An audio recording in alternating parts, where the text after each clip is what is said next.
प्रदोष काल के समय पर शिव मंदिर में प्रवेश करी।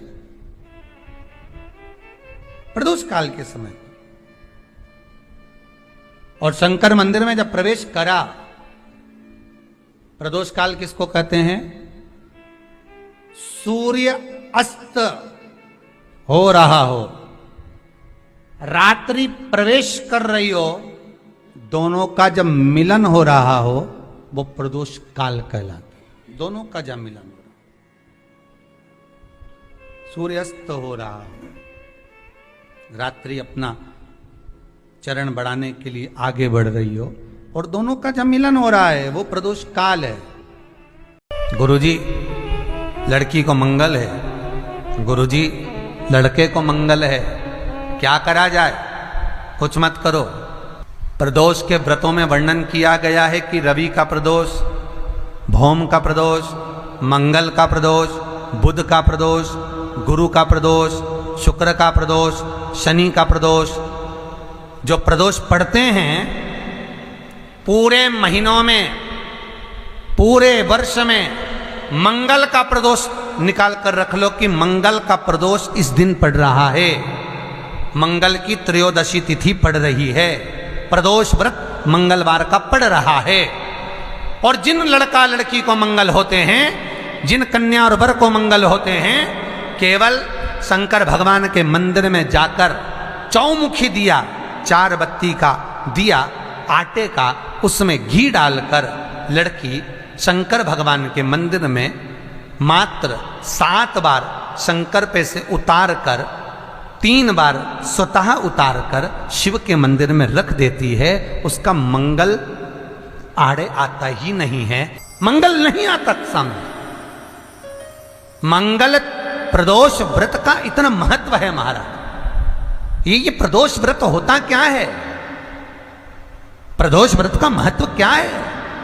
शिव महापुराण की कथा कहती है शंकर भगवान का प्रदोष का व्रत, अर्थात चंद्रदेव को जो क्षय रोग हो गया, बीमार पड़ गए, शरीर गलकर नीचे गिरने लगा, तब देव ऋषि नारद ने भगवान चंद्र को शंकर भगवान के पूजन का विधान बताया और पूजन करते करते त्रयोदशी तिथि आ गई।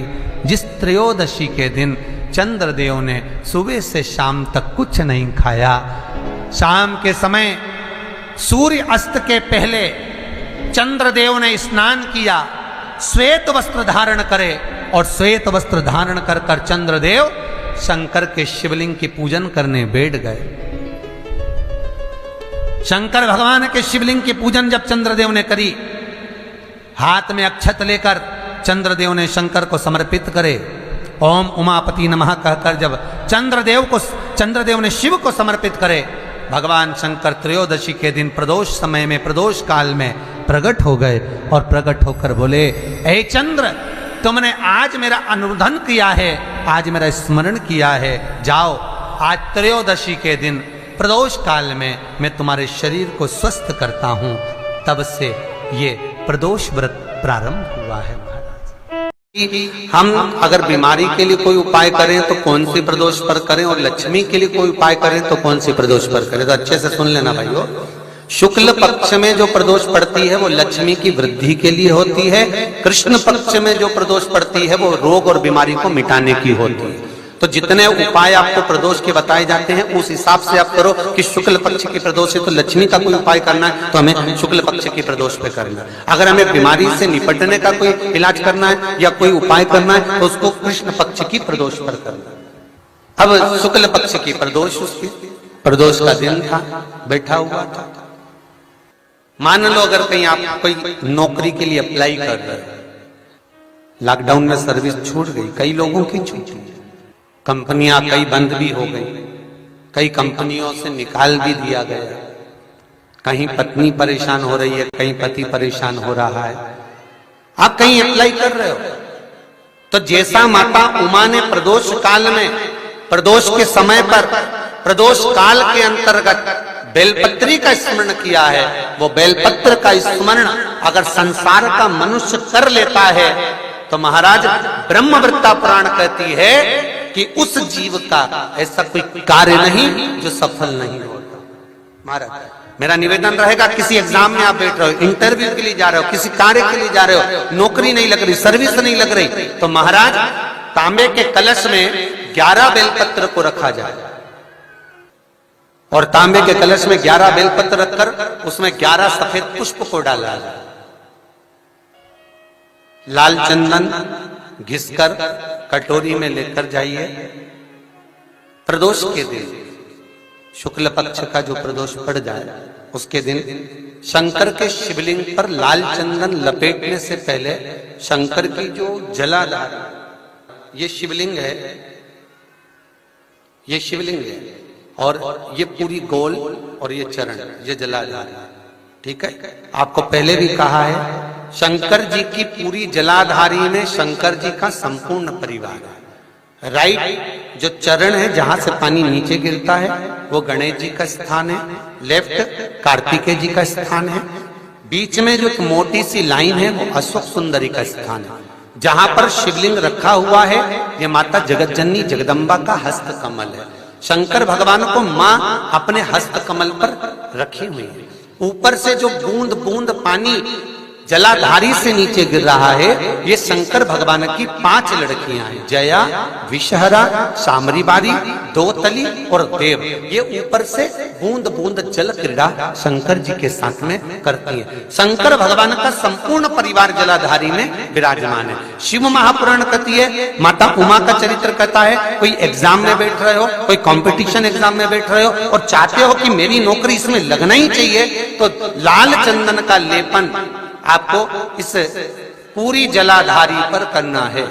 लाल चंदन का लेपन पूरी जलाधारी पर करना। और महाराज जी जिस कलश में आपने घर से 11 बेलपत्र और 11 सफेद पुष्प जल के अंदर डालकर लाए हो, उसको आप चढ़ाएंगे तो इस तरह से चढ़ाएंगे कि उसका भाग हमें दिखे चढ़ते समय। ऐसे नहीं चढ़ाना, उसको चढ़ाते समय इस तरह से चढ़ाएं कि वो जल का भाग हमारी ओर गिरता हुआ।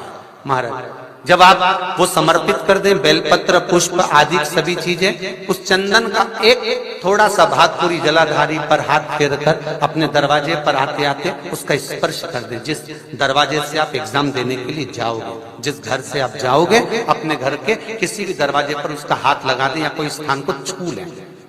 जिसको आप दरवाजे को खोलकर, दरवाजे को स्पर्श कर कर या दीवार को छूकर या अलमारी को छूकर, जिसको भी छूकर आप जाओगे उसका स्पर्श कर लेना। फिर आपको कुछ नहीं करना है, उमा और महेश ही सब कुछ करेंगे जो उनको करना है, सब साथ। विशेष जब कामना रहती है, विशेष कामना, आज आपका मन कर गया 108 चावल के दाने मेरे को शिव जी को चढ़ाना है, 108 चावल के दाने मुझे आज शंकर भगवान को चढ़ाना। विशेष आज आपके मन में कोई मनोरथ बड़ा है, कोई कामना बड़ी है और बाबा से आपने विनती करी कि मेरा ये कार्य अटक रहा है, आप पूरा करोगे, मुझे विश्वास है।